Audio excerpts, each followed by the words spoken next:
I am going to have an on-time start today, so we can maybe have an on-time finish. We'll see. My name is Lissa Poincenot, and I'm the LHON advocate for the UMDF, and I am your host for today's meeting. I just wanted to mention what the goals for today's meeting are. It's really all about developing the LHON community, and I think that's already started in terms of people building friendships and connections among patients, among the scientific community, and it's also about information so that people can share stories about life as they've been impacted by LHON, bringing people up to speed on the science, the changing world of LHON. When it comes to being involved in the LHON community, everybody's life who is impacted by it is impacted differently, whether you're affected at a certain age, different gender, and the point of being here today is for everyone who's been on this LHON journey to share their experiences with each other so that we all sort of have a better understanding of what that journey is like. And it's about sharing. There's going to be folks up here today giving speeches, but it's not just about the speakers sharing their experiences, but it's about everybody asking questions, making comments. It's really just about a group experience of sharing information about the LHON journey. To get a sense of who's in the room, if you're affected, visually affected by LHON, could you raise your hand? So I'm seeing about 20 hands going up there. If you're and I shouldn't have raised my hand there, sorry, I was demonstrating. If you're a carrier, and I'm going to raise my hand on this one, if you're a carrier of LHON, that's about 15, 20 people. If you're a friend, spouse, loved one of somebody who has LHON in the family. How about if you're a scientist, researcher, somebody working to find a cure? Thank you, we're glad you're here. How about geographically? If you're from Canada, raise your hand if you're from Canada. Good crowd here from Canada today. How about if you're from outside the United States or Canada, raise your hand. Good group. I think we're going to give the who came the traveled furthest. Benjamin, where are you from? Hong Kong. Hong Kong. Thank you for coming. This is awesome. How about if you're in the United States and you'd sort of say you're from the East? Raise your hand if you're from the East. Okay, good East crowd here. Midwest? Midwest, okay. And West? So just so you can sort of find each other throughout the day. Great. And then, faces in the crowd. You're going to meet some of these folks later in the day, but one of our speakers today is Valerio Corelli. You might have heard of him. Valerio Corelli, would you please? So Dr. Corelli will be speaking, and like I said, if you want to he's going to be here throughout the day, and if you want to catch him, it's good to know who he is. And another one of our speakers, Dr. Patrick Uiman, will also be one of our speakers. So what's going to be happening today is there's a lot of people who would like to be here and couldn't make the trip. And so we have Randy in the back who's going to be doing video of the whole day. And so that's so we can post it on LHON.org and share it with the world, share it with people who today don't know about LHON, but tomorrow will learn about it and will want to have gathered this experience. We'll also, if you'd like to share your LHON experience on a break, Randy's volunteered to sort of capture your story. So if you want to meet up with him on a break or at lunch and sort of share your experience and you weren't one of the speakers, feel free to do that, and he's going to help us create some video snippets, because I think the more stories that are out there, the more people can relate to it when they encounter LHON in their journey. I'd like to say thank you to the various folks who've helped make this meeting come together and have helped us keep our costs low. We received some very nice educational grants from Stealth Peptides Pharmaceuticals, Delta Gamma Foundation, Enterprise, and Santhera Pharmaceuticals, and that's just really important in making this meeting affordable for everyone to come here, and we appreciate the support. I think a lot of us look at ourselves as being in the LHON community. I don't know that we all realize that we're part of a broader community, and that's the mitochondrial community. And a couple years ago, was fortunate to meet the UMDF and reached out to the leader of the UMDF and said that I realized that LHON was a mito disorder, and could he help as I was trying to formulate initiatives for the LHON community. And he absolutely embraced the concept and said, come on board, you know, you are us, we are one, mito is LHON, let's work together. And it's because of that partnership that we're all here today. And to help explain a little bit about who the UMDF is, I'd like to introduce you to the CEO and Executive Director of the UMDF, Chuck Mohan.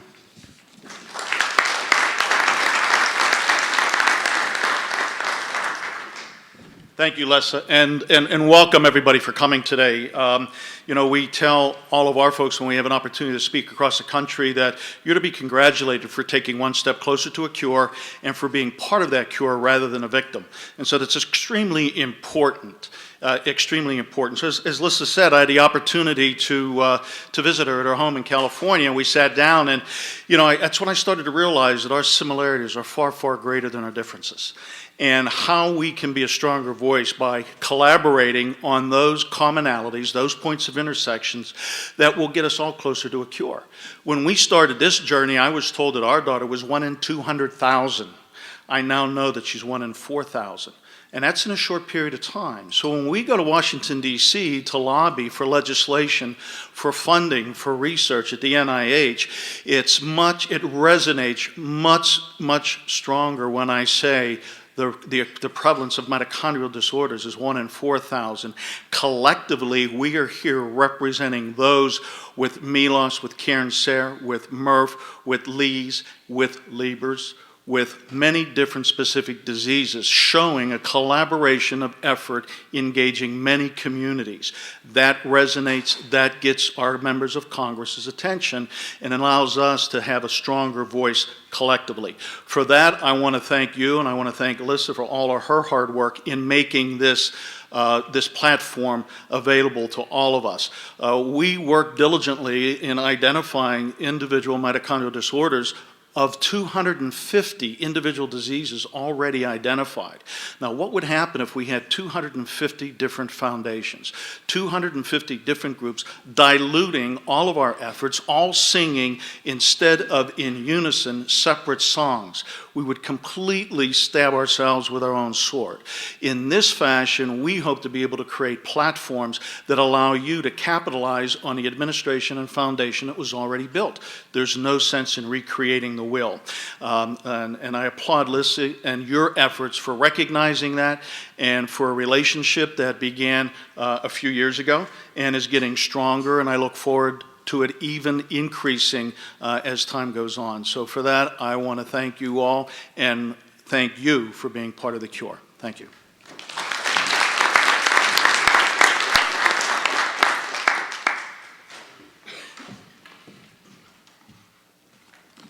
Thanks, Chuck.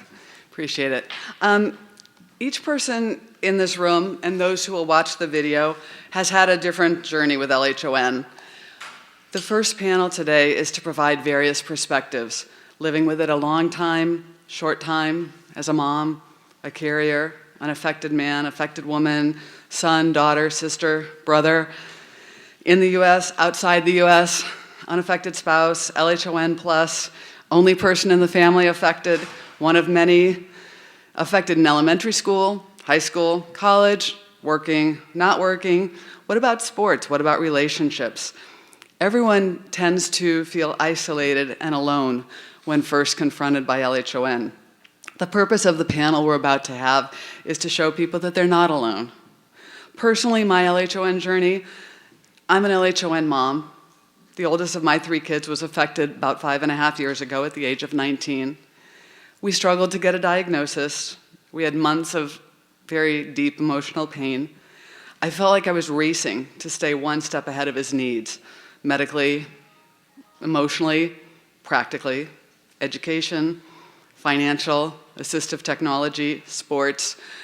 I was racing to figure out what did he need in each of these areas. And as I captured this information, my friends all said, Lissa, you should write a book. And I decided that books cost money, and the world of LHON was very fluid, and so I decided instead I should write a website, because that would be free for people to access and easier for me to update, because I felt I was going to be learning day by day. So I created LHON.org, and there I posted all the information that I'd learned and wished I'd known when Jeremy was affected and I felt like I was drowning and alone. I tried to include various points of view. I had read, there was a Yahoo group, there still is, and at the time my son was affected, it was the only place in town that I could find where there was information about, from people who had family members affected by LHON. And Jim Leader, would you stand up? Many people in the LHON community know of Jim Leader. He was the person who had a great website and Yahoo group, and a lot of us shared information there before Facebook was even on the radar. And I read every post that had ever been posted on his Yahoo group, captured information, and tried to synthesize it and speak not only for myself, but for what I was learning from other people who'd been on this journey, and then shared that on LHON.org. I also included a registration page to make connections, figuring that it would be helpful for people to come into the community and connect. I wasn't quite sure where it would go, but it seemed like a good idea. When I first set up the registration page, I would connect with somebody from New Hampshire, and I'd go, oh, I know somebody in Pennsylvania, you can connect. Now I can connect with somebody from Pennsylvania and introduce them to 10 people. Do you want to meet, someone young, old, male, female? And there's just so many people in the community now that the connections are getting tighter and tighter, which is really great. Not only am I an LHON mom, I'm also an LHON carrier kids mom, which has different implications on life. I have a son who was 14 when his brother suddenly lost his vision. He's now a freshman in college, and as we all know, that means he's also carrying the LHON mutation. He's at risk of sudden vision loss, and being a mother to a son like that, it has certain issues. I have a daughter. She was 17 at the time. She's graduating from college next week, but her first question, when we figured out that what caused Jeremy's vision loss was LHON, she's like, Mommy, does that mean I can ever have kids? And I think that's a question a lot of us in the room have thought about, wondered, and we've had to, address that, and those issues will come up in conversation today. How does each individual answer that question, and what are the scientific and medical issues that inform that choice and the personal choices? And I'm glad I wasn't the first one to have my phone go off. We'll let someone else take that, and we can all turn ours off. It's good to have a reminder. I'm also an LHON 11778 carrier. And again, I thought I was safe. When this first happened, I started reading the literature, and the literature said if you're over 50, you're safe, pretty much. The risk is very low. Safe's probably overstating it, but it said the risk is very low. And it also said for women, it's rare. Okay, well, I was over 50, I was a woman, I figured I'm fine. And then the first 50-year-old woman registered with LHON.org, and I thought I'd been punched in the stomach. Everything I believed to be true was taken away, and I suddenly realized this isn't just about my affected son, it's not about my other children, it's actually about me also. And I started learning that what's normal for LHON women isn't necessarily the same as what's normal for men, and what does that mean for me personally, and what do I need to consider in my own lifestyle choices? I had to think that through. So that was a learning for me also. I'm also an LHON fundraiser. I got started on a path of wanting to support those folks who are doing research in this area, and we'll talk about that a little bit later in the day. I was inspired by some folks in the room, and that's a whole nother story. Well, again, we'll get to that later. I also consider myself an LHON ambassador. I think we've all gotten to that point where people say, why can't you see, or why can't your loved one see? Well, it's LHON. What's that? Right? We're all ambassadors for LHON. We're constantly answering the question, and I just happen to do it fairly vocally on social media and on television and anywhere I can get, because the more people who know about this, I think the better off we all are. And also connecting with UMDF, starting this conference last year, doing it again this year. It's a role that I choose to play in this world. In my LHON goals, my goal is to connect the LHON community, support research, educate carriers so that people protect and reduce their risk, and overall just make the LHON experience as positive as it can possibly be. Hey, we're here, let's make the best of it. One of the great things about having the LHON.org website and having the registration page is that I get to meet people when they register. And last year, there was a newly affected woman who registered. And she happens to live near me in San Diego, California. And so I had the opportunity to reach out, meet her in person, and enlist her support in organizing this meeting. And thanks to social media, many of you know her as Girl Gone Blind. And I'd like you to meet Maria Johnson.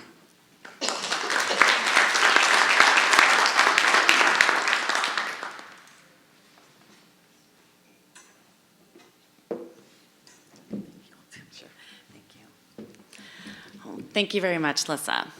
Yes, I am the girl from the Girl Gone Blind blog.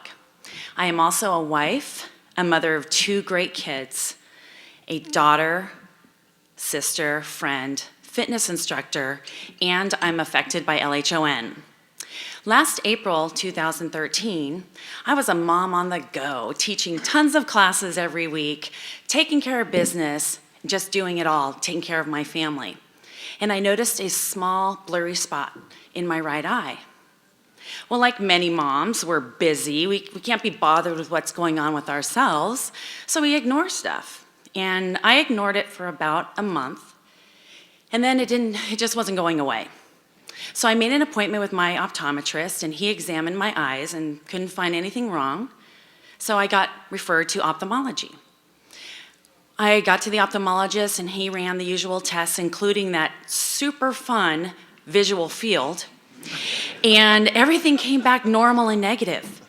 But that visual field test showed I was losing central vision in my right eye. Well, then he ordered an MRI of my brain.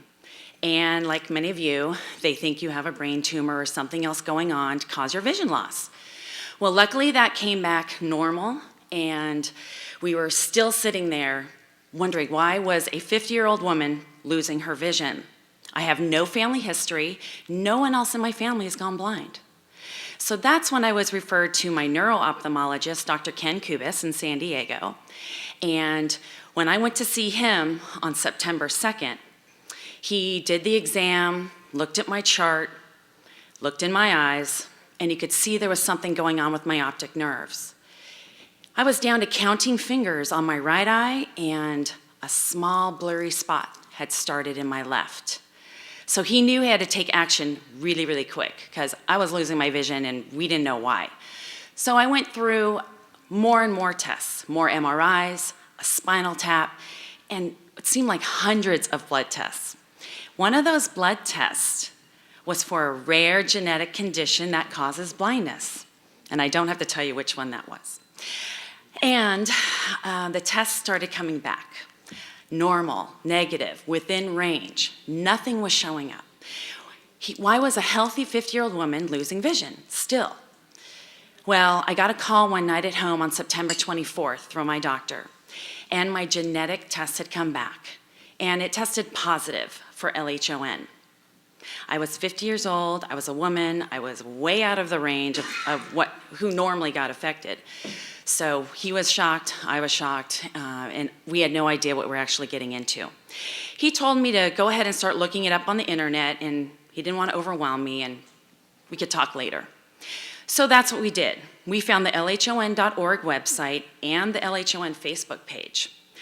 We noticed on that Facebook page there was a woman that was posting a lot about LHON, and she seemed to know quite a bit. And she lived in San Diego. And hey, that's where we live. And I knew I had to reach out to Lissa. So I immediately did and said, I had just been diagnosed. I live in San Diego. We need to talk. And we did.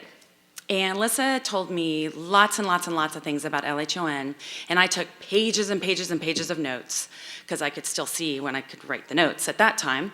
And as we finished our conversation, I remember her saying, Maria, you're gonna need some time to get your head wrapped around this, and I have a feeling we'll be talking in the future.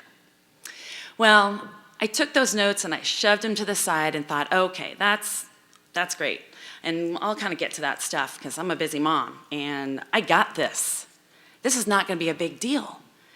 I got everything else under control and I'm going to still drive and it's going to stay just like this and I can still see pretty good and I got this. Well, as the weeks and days went by, I did not have this and my vision became progressively worse. And on November 8th, at a doctor's appointment, I was deemed legally blind. And I remember sitting in that chair, in tears, saying, how could I be blind? How could this happen to me? I cannot believe I'm blind.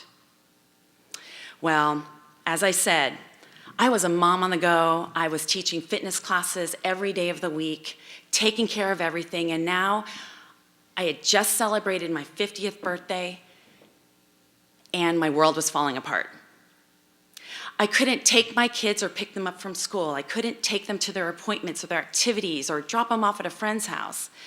I couldn't just run to the store to pick up a couple of things, hit Target, and then hit Starbucks and come home. I was teaching fitness classes 5 days a week. How was I going to get to the gym to teach my classes? This was so overwhelming to me because those were the mom things that I did or the things that I still did for my job, my career as a fitness instructor. Cooking, cleaning, laundry, that just got difficult. Cooking, I was never a good cook. And now I am really bad. And I tell you, ingredients and food just disappears on the countertop and things that are cooking on the stove, I can't tell if they're raw or if they're cooked, and the appliances just got hard to manage. Things just got difficult. Things took twice as long, 3 times, 5 times as long to do. And I would get frustrated very, very quickly. And that wasn't pretty. Because blind girl tizzy fits, not pretty. So I was thinking about the one thing I really wanted to keep doing, and that was teach fitness classes. I had to tell my fitness members, my gym, you know, I don't know how much longer I'm going to be able to teach these classes because I can't get to the gym on my own anymore. And they rallied around me and said, we will not be having any of that.